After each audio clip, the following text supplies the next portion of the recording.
Waheguru Ji Ka Khalsa, Waheguru Ji Ki Fateh. Thank you, Rena, for that introduction. Just let me get my slides up here. Here we go. So today I'll be speaking to you about my artistic process and how I've used art as a tool to interpret Sabad using what I'm calling an artful eye. As background to the project, I first heard about it from Inni Gaurav Sikri in spring of last year. She had a vision to celebrate the 550th Prakash Purab of Guru Nanak Sahib using art. Of course, I was immediately excited. Now, the art was not just to be any art. It wasn't to be what has become stereotypical portraits of the Gurus in action, or rather inaction, but something else. The art had to be inspired. The reason why this was so important is that art leaves deep impressions on those who experience it. Music literally moves people, and visual art serves to render ideas, emotions, reality, and imagination. Art is powerful, and how you present art affects its message, and that message is lasting.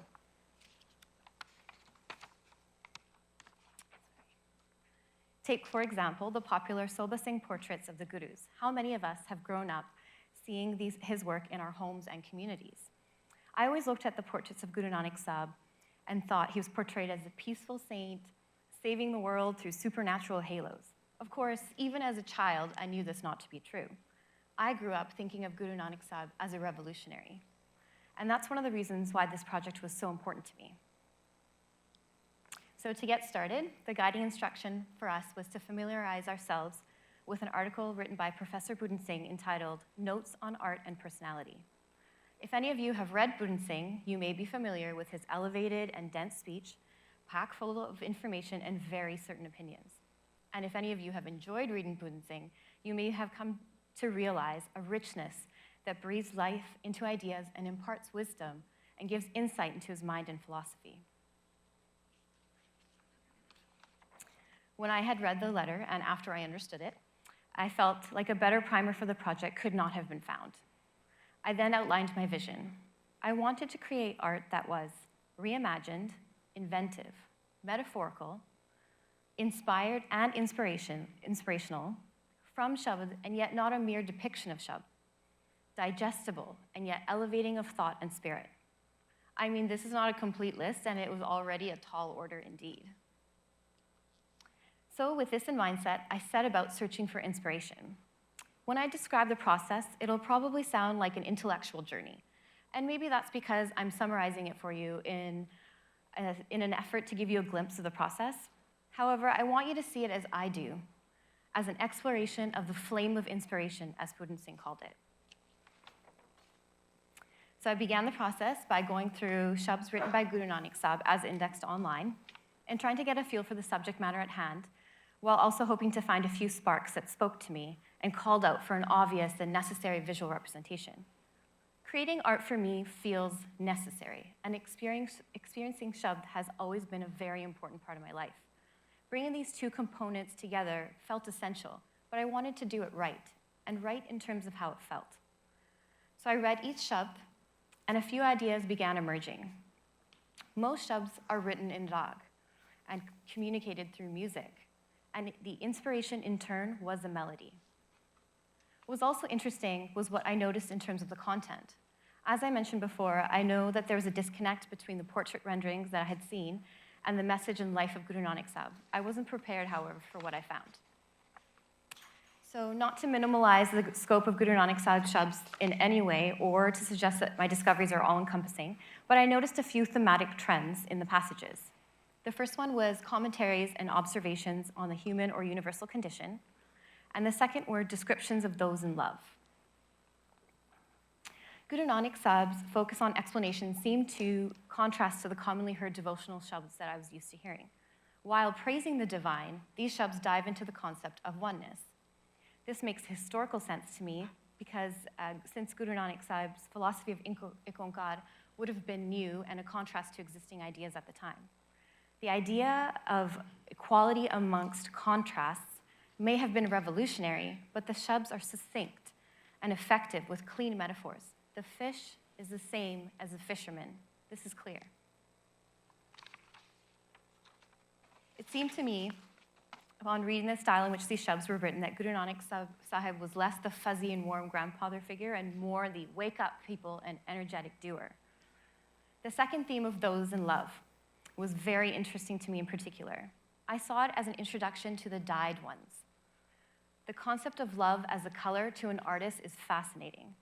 The glory is in the creation, but also in the creator who chose the color and did the coloring. Mere lalan ki soba. It's so easy to see the oneness in this metaphor. As I was reading through the shabds, ideas began forming. They came to me as ideas of concepts and bits of understanding or connectedness. A common question for an artist is, where do your ideas come from? It's hardly tangible. It's not as though I see something in my mind and then use my hands to draw it. There's more depth to it. Just as in a dream, you don't need to know the words to understand what someone is saying. I don't need to see the full visual in order to understand the concept.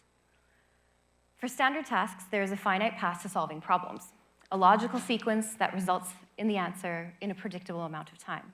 When it comes to inspired art, however, there's no recipe for success. After finding a shabd inspiration, it took me weeks, if not months, of mulling it over, repeating the poetry in my mind and aloud, and feeling my way through the language in order to manifest a visual way forward. At the beginning, I just knew that I loved it and that it was something I needed to do. Conviction is a major part of my work. Ideas are amazing. Once I have one, I feel like I have a responsibility to bring it to life. With my work here, I feel the same thing. I feel compelled to create the work. With these preliminary ideas, I jotted them down with reference to the shabds that had inspired them. And as I collected ideas, I also collected connections between the ideas. It became about understanding the implication of one metaphor and using that implication to understand a different metaphor, and then applying the metaphors to my world and coming up with the visual form for what at that point was my emotional understanding. In this way, I was using the artistic process to help me know my understanding of shabd. By reading more and more shabds, I was beginning to accumulate little pieces of understanding. From a more procedural aspect, once I had the ideas, I made a plan for the imagery.